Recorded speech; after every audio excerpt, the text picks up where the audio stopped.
Assalamualaikum warahmatullahi wabarakatuh. Alhamdulillahirabbil alamin. Allahumma shalli ala sayyidina Muhammad wa ala ali sayyidina Muhammad. Rabbi shrah li sadri wa yassir li amri wahlul 'uqdatam min lisani yafqahu qawli. Menyikapi virus corona. Pertama, mari menjaga aturan Allah Subhanahu wa taala. Kita ingat, kalau kita menjaga aturan Allah, memperhatikan perintah dan menjauhi larangan-larangannya, pasti Allah juga akan menjaga kita pula. Dalam nasihat Nabi SAW kepada Ibnu Abbas radhiyallahu anhuma, ihfazillaha yahfazka. Jagalah Allah, niscaya Allah akan menjagamu. Hadis riwayat Tirmizi. Jadi kita menjaga aturan Allah, maka Allah pun akan menjaga kita. Kita laksanakan perintah-perintahnya. Kemudian yang kedua, keadaan seorang mukmin antara bersyukur dan bersabar. Menyikapinya kita berdasarkan hadis Nabi Sallallahu Alaihi Wasallam. Sungguh menakjubkan keadaan seorang mukmin. Seluruh urusannya itu baik. Ini tidaklah didapati kecuali pada seorang mukmin. Jika mendapatkan kesenangan, maka ia bersyukur. Itu baik baginya. Jika mendapatkan kesusahan, maka ia bersabar. Itu pun baik baginya. Hadis riwayat Muslim. Jadi termasuk menyikapi virus corona ini, ketika kita mendapatkan kesenangan, kita bersyukur. Mendapat kesusahan, kita bersabar. Kemudian juga penting kita melakukan ikhtiar dan sebab.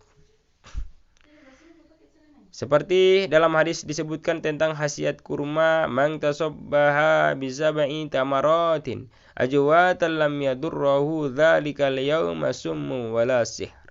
Barang siapa di pagi hari memakan 7 butir kurma ajwa, maka ia tidak akan terkena racun dan sihir pada hari itu. Muttafaqun alaih, Bukhari dan Muslim. Jadi mari kita memakan kurma ajwa di pagi hari, yaitu 7 butir sesuai dengan hadis Nabi tadi. Insya Allah kita tidak terkena racun dan sihir, juga dalam rangka menyikapi virus corona ini. Kita ingat juga memperkuat diri dengan zikir, ingat kepada Allah, terutama di zikir pagi dan petang atau sore hari. Rasulullah SAW bersabda, tidaklah seorang hamba mengucapkan setiap pagi dari setiap harinya dan setiap petang dari setiap malamnya kalimat Bismillahilladzi la yadurru ma'asmihi syai'un fil ardi wala fis sama' wa huwas sami'ul alim, yang artinya dengan nama Allah yang dengan namanya tidak ada sesuatu pun yang membahayakan di bumi dan tidak juga di langit, dan dialah yang Maha mendengar lagi Maha mengetahui. Sebanyak 3 kali, maka tidak akan ada apapun yang membahayakannya. Hadis riwayat Abu Daud dan Tirmizi. Disebutkan dalam hadis dari Abu Mas'ud Al-Badri radhiyallahu anhu bahwasanya Nabi SAW bersabda, siapa yang membaca 2 ayat terakhir dari surah Al-Baqarah pada malam hari, maka ia akan diberi kecukupan. Yakni membaca amanar rasulu bima unzila ilaihi mir rabbihi wal mu'minun kullun amana billahi wa malaikatihi wa kutubihi wa rusulihi la nufarriqu baina ahadin mir rusulihi wa qalu sami'na wa ata'na ghufranaka rabbana wa ilaikal masir. 2 ayat terakhir surah Al-Baqarah sampai akhir. Hadis riwayat Bukhari dan Muslim. Juga ada anjuran membaca surah Al-Ikhlas, Al-Falaq dan An-Nas. Abdullah bin Khubayb radhiyallahu anhu berkata, Rasulullah sallallahu alaihi wasallam berkata kepadaku, bacalah qul huwallahu ahad, surah Al-Ikhlas, Al-Mau'izatain, surah Al-Falaq dan surah An-Nas saat petang dan pagi hari sebanyak 3 kali, maka itu mencukupkanmu dari segala sesuatunya. Hadis riwayat Abu Daud, Tirmizi.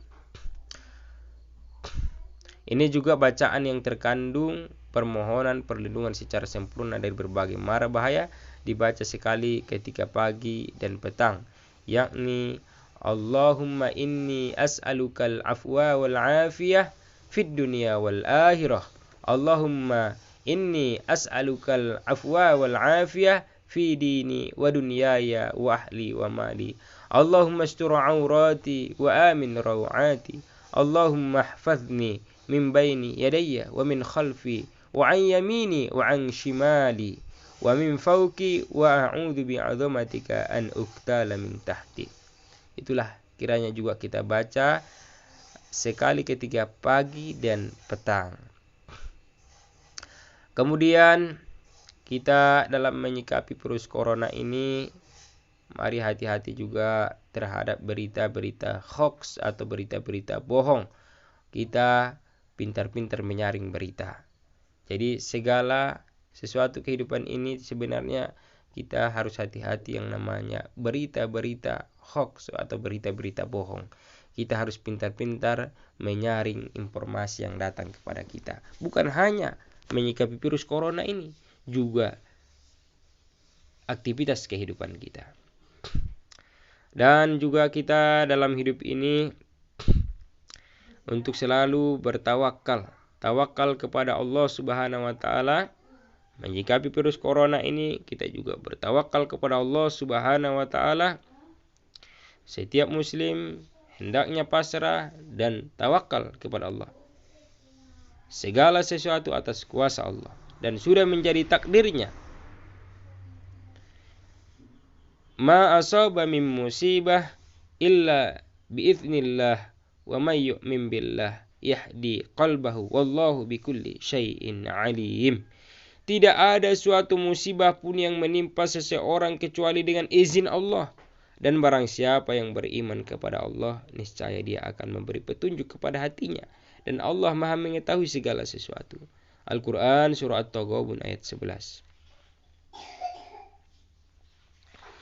Ada sebuah hadis Nabi SAW yang perlu kita ingat juga dalam menghadapi wabah. Nabi SAW mengajarkan dalam hadis dari Usamah bin Zaid radhiyallahu anhu dari Nabi SAW, beliau bersabda, apabila kalian mendengar wabah taun melanda suatu negeri, maka janganlah kalian memasukinya. Adapun apabila penyakit itu melanda suatu negeri sedang kalian ada di dalamnya, maka janganlah kalian keluar dari negeri itu. Muttafaqun alaih. Mudah-mudahan kita dalam lindungan Allah Subhanahu wa taala, kita terus mencari informasi yang benar, informasi yang sesuai dengan ajaran agama kita dalam menyikapinya. Mudah-mudahan kita selalu mendapat petunjuk dari Allah Subhanahu wa taala, termasuk dalam rangka menyikapi virus corona ini.